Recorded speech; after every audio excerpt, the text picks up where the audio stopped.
പുല്ലുമേട് വഴി മലയിറങ്ങി അയ്യപ്പനെ കാണാനാണ് തീർത്ഥാടകർ എത്തുന്നത്. ഈ തീർത്ഥാടന കാലത്ത് ഇതുവരെ 28,000-ൽ പരം തീർത്ഥാടകർ ഈ വഴി ദർശനത്തിനായി എത്തിക്കഴിഞ്ഞു. കൊടും കാടിലൂടെയാണ് ഈ യാത്ര. വന്യമൃഗങ്ങളുടെ സാന്നിധ്യവും ഈ വഴി എത്തിയാൽ പലപ്പോഴും അടുത്തറിയാം.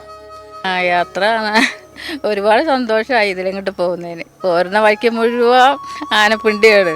അപ്പം മനസ്സിന് ഒരു ഇടങ്ങേറ്. കാരണം ബാക്കിയുള്ളവരൊക്കെ പുറകെ വരുന്നുള്ളൂ, ഇതുവരെ എത്തിയിട്ടില്ല.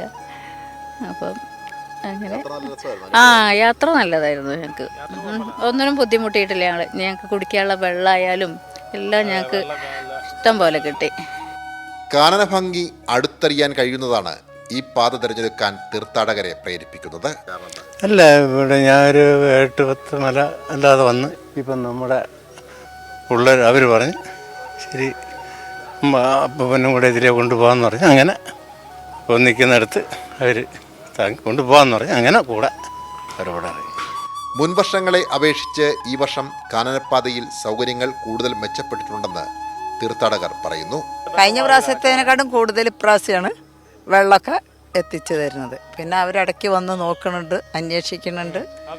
യാത്രയൊക്കെ കുറച്ച് പ്രയാസപ്പെട്ടെങ്കിലും ഞങ്ങൾക്ക് സുഖകരമായി.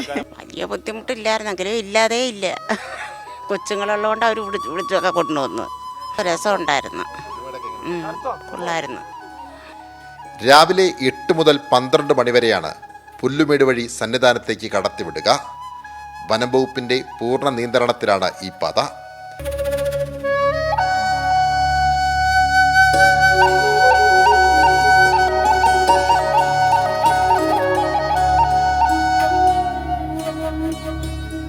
പാണ്ടിത്താവളം ഉരക്കുഴി തീർത്ഥത്തിന് സമീപം മുഴുവൻ തീർത്ഥാടകരും വന്നുപോയെന്ന് വനംവകുപ്പ് ദിവസവും ഉറപ്പാക്കും. ആരെങ്കിലും എത്തിപ്പെടാൻ വൈകിയാൽ അവരെ വനംവകുപ്പ് തന്നെയാണ് നേരിട്ട് സന്നിധാനത്തെത്തിക്കുക. ഇതിനായി പ്രത്യേക ഗാർഡുമാരെയും നിയമിച്ചിട്ടുണ്ട്. കാടും മേടും നിറഞ്ഞ കാനനപ്പാതയിലൂടെയുള്ള യാത്ര തീർത്ഥാടകർക്ക് വനത്തിന്റെ വന്യത കൂടുതൽ അടുത്തറിയാനുള്ള അവസരമാണ് സമ്മാനിക്കുന്നത്. അതുകൊണ്ട് തന്നെ ഓരോ വർഷവും പുല്ലുമേട് വഴിയുള്ള തീർത്ഥാടകരുടെ വരവിൽ ഗണ്യമായ വർധനവാണ്. അഖിലേഷ് കൊടുമണ്ണിനൊപ്പം സനോജ് സുരേന്ദ്രൻ, കൈരളി ന്യൂസ്, സന്നിധാനം.